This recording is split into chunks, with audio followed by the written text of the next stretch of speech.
everyone, welcome back to my channel. So today I'm going to be sharing a plan with me video for the month of September. My children went back to school today and top of my list of priorities after a hot cup of tea was to sit down and plan out my month. Like so many other mums, I'm sure, I really see September almost like a new year and a fresh start and a chance to get myself organised and be productive and all of that stuff. So I wanted to sit down first thing today, write everything down, plan my month out. So as I thought a lot of you might be doing a similar thing this week, I thought I would share with you how I plan out my month, the way it works for me, and hopefully it'll be of interest and useful to some of you too. So if you haven't planned out your month yet, grab your notebook and your pen and a cup of tea and let's sit down and plan September together. So I like to do my planning digitally on my iPad. I have like a planning app called GoodNotes, which I've used for probably about a year now.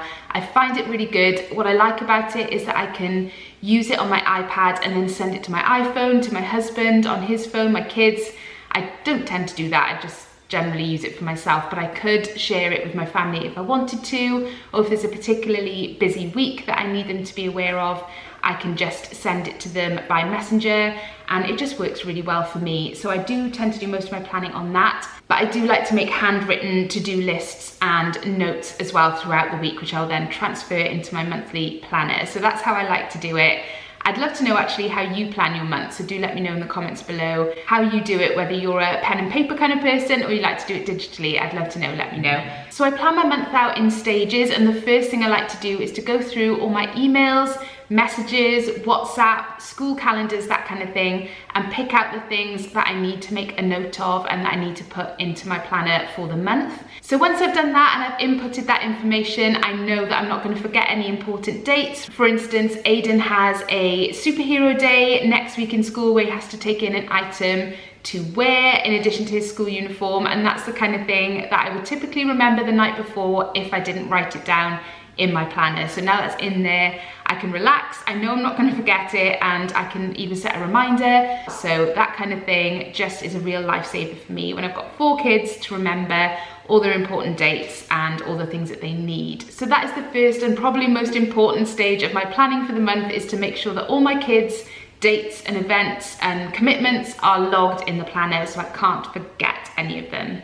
The next stage for me is to look at my to-do lists, and I've spoken about to-do lists before and how they work for me. I will leave the video link for you so you can go and check it out. But basically I have a running to-do list and then a daily to-do list that I cross off, and it just rolls over from day to day if there are things that I didn't manage to get done. So when I'm planning out my month, I just like to look back through those lists and pick out anything that needs to go onto my planner. Perhaps it's a deadline that I've written down to remind myself, or something that I should have done last month but didn't get around to, and if I plan it in for September and give it a designated slot in my planner, then hopefully, fingers crossed, I will actually get around to doing it. So that's the next step in my planning. Doing that also means I'm planning in things like my cleaning routine. I started following the organised mum method not all that long ago, and it has completely changed the way I tackle my household jobs. So if I can actually add that into my planner as well, even though I know I won't forget to do it, it's just good to have a slot for it that you've planned out, and it just works for me mentally. If I've written it down, I'm more likely to get it done when I'm supposed to and keep the habit going, because that method works really well. It fits in with the way I like to do things anyway, which is cleaning little and often rather than a big clean once a week. So by adding it into my planner every day, it really enforces the habit and makes sure that I keep on top of everything. So once I've been through my messages, my emails, my to-do lists, the next thing I want to add in is extracurricular things for the kids. I was going to say for the kids and me, but I don't really do anything extracurricular, who am I kidding?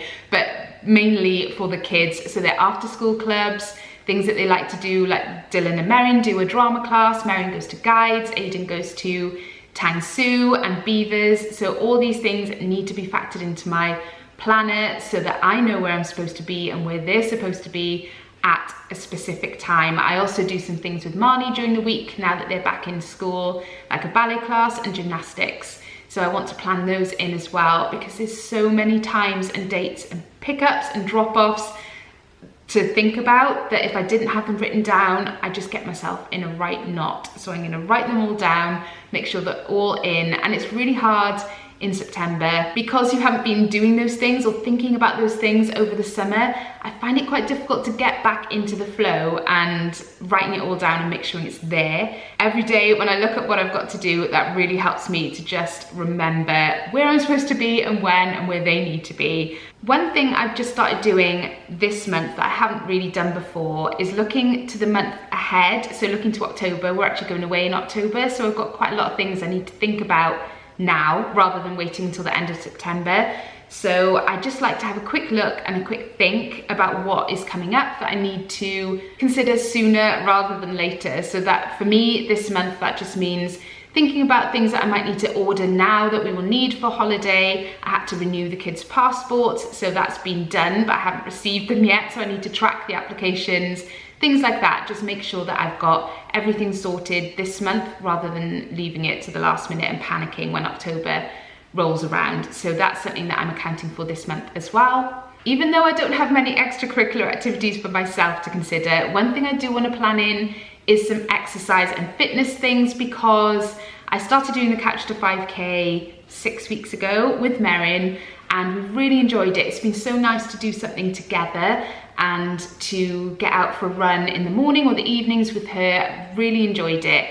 And now that we're back to school and our routines are filling up, I really don't want that to fall by the wayside and for us not to do it. So I'm actually going to plan it in to my month so that we can complete the Couch to 5K before we go on holiday. I'm hoping we keep the running up anyway, but we might not do it 3 times a week once we've completed the 9-week course. I'll see how it goes. But I definitely want to make sure that we've got 3 runs per week planned in to my calendar so that we can keep following the plan right to the end. And the other thing I want to plan in on the days that I don't run is to do some yoga. I was doing yoga every day before the summer holidays. I loved it. It was a real part of my routine, but the summer holidays just threw everything out the window and I haven't done it anywhere near as much as I wanted to. So that's something I want to get back to as well. So that's going into my planner too. Next up to plan in are my videos and my content plan for the month. If you've been watching my last couple of videos, you'll know that I'm doing daily uploads during the week through the month of September. So Monday to Friday, there will be a new video on this channel at roughly 7 p.m. every night. So do subscribe if you haven't already so you don't miss them. But it's important for me, if I want to actually do that and achieve that, to plan it in, to plan my content in advance. Otherwise, I'm just going to be chasing my tail and panicking at the start of every week. So I want to make sure that I've got every video planned for Monday to Friday throughout the month of September. So that's something that's going on a separate sheet but with little reminders daily. And my final element of planning for the month of September is to organise my budget. I'm trying to be much better with money this month in the run up to Christmas and the new year. I just want to get into better spending habits. I feel like I say this all the time, and even though I have made some improvement, shall I say, I'm not quite where I want to be. I do tend to cave and do online grocery shopping, which always costs me more. So I'm going to be really strict about that this month and only do my shops to a strict budget. I also want to cut back on things like eating out and getting snacks and bits and pieces when I'm out and about, because that really adds up. So I'm going to make a note of my budget for the month, how much I want to allocate to each thing that I need to get. And I figure that if it's written down and I'm looking at it regularly, I'm far more likely to stick to it and to be on track when it comes to my spending and my budgeting. I've been meaning to look into apps and things that you can get to track your spending. So if any of you use one and you find it beneficial, then let me know what you would recommend, because there's a few of them floating around and I'm not really sure where to start, but it's something I think might work for me. So I'd love to hear your thoughts on that. So that's my month all planned out and organised. I always feel so much better once I've done it and I've got everything out of my head and onto paper or onto my iPad. It makes me feel so much more relaxed and calm. So I hope you found this useful. And if you've been planning along with me, I hope you found it helpful. Thank you so much for watching. Don't forget to hit the subscribe button if you haven't already, just so you don't miss any of my September videos. If you're not already subscribed to my channel, then please do hit that button. I would love to have you stick around. Thank you for watching and I'll see you in my next one. Bye.